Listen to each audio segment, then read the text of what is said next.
A ouvidoria da Federação Paulista de Futebol, da Comissão de Arbitragem da Federação, deu um parecer sobre o que aconteceu no clássico Choque Rei. Isso não reflete a opinião da Comissão de Arbitragem da Federação, é apenas a ouvidoria, ou seja, uma espécie de consulta.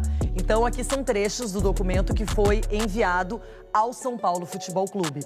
Sobre a possível expulsão de Rios, o filiado tem razão. O jogador 27, Richard Rios Montoya, da equipe visitante, poderia e deveria receber cartão vermelho por jogo brusco grave. Opinião do ouvidor, sabe quem é o ouvidor?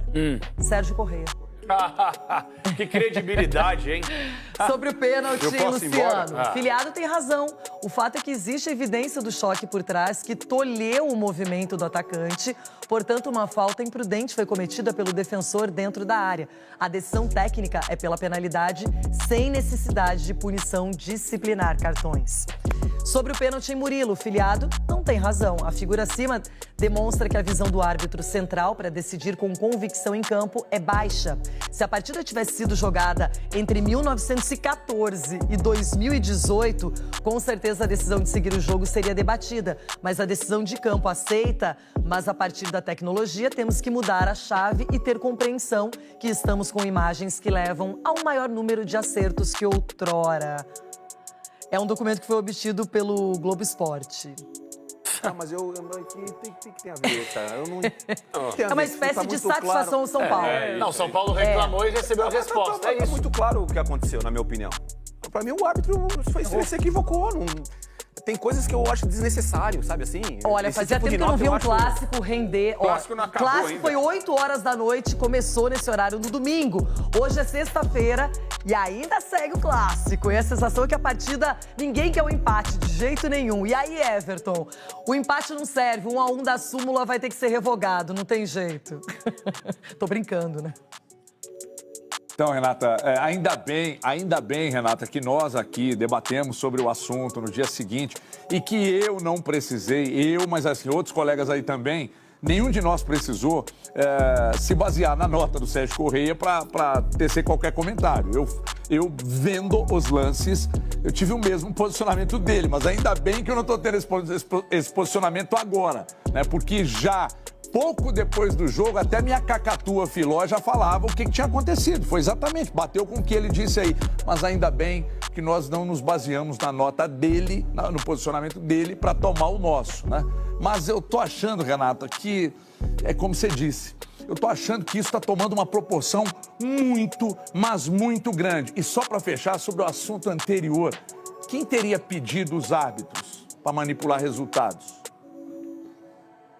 A gente está aqui numa discussão ferrenha, porque tem uma questão de credibilidade também. Eu acho que para o São Paulo é importante, Sgarbi, receber uma satisfação, uma explicação, e essa ouvidoria tem apenas esse papel. Ela não vai definir nada, não vai anular a partida, não vai gerar uma punição para o árbitro, enfim. Mas acho que é importante para o clube que está reivindicando e publicamente, e a gente vê que os desdobramentos dessa história não param. É claro, Rei, mas o que é mais curioso pra mim nesse caso é que o Matheus Candançan, por exemplo, que fez um jogo extremamente polêmico e que, no meu ponto de vista, errou no jogo, e foi pros dois lados, tá? Em faltinha que ele invertia no primeiro tempo também, só que errou de forma grave, em 2 lances, como a ouvidoria falou, prejudicando o São Paulo. É um cara que é visto como uma grande promessa pela Federação Paulista. Mas eu falei na sexta-feira que ele não tinha capacidade para tal coisa. Não, ele apitou um clássico já, Corinthians e Palmeiras deram com 23 por anos isso e tal. que eu falei, né? Pra mim, Ronaldo, tem que revelar novos árbitros. Só que o cara não tá preparado. E é visto como uma das grandes promessas e vai ter oportunidade agora no mata-mata do Paulista, por exemplo. Então, pra mim, tá tudo errado. E se é pra punir gente, repetindo o que eu falei ontem, se vai punir jogador de São Paulo, se vai punir dirigente de São Paulo com razão na questão lá tal da xenofobia, enfim, por que não vai punir o árbitro?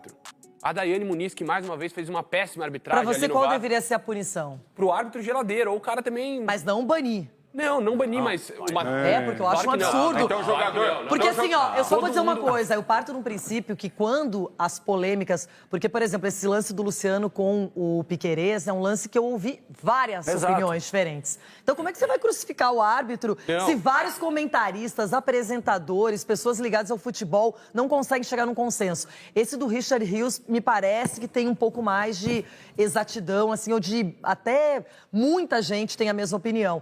Mas é difícil, que tipo de punição? O que é eficaz nesse ponto? Não, até vai porque- voltar o resultado do jogo? Vai colocar tudo na geladeira, não tem árbitro pra Mas não é apitar isso, jogo, não é vai esse virar o tudo ponto. pinguim, velho. Vai ficar tudo na geladeira, não vai ninguém apitar. O ser humano é suscetível ao erro, só que 2 erros da forma que foi, pra mim, ele tem que ter uma punição também. Tá, Se vai e punir os o- jogadores que ok. reclamaram, não vai punir o árbitro? E o jogador que perde 2 pênaltis, você faz o que com ele?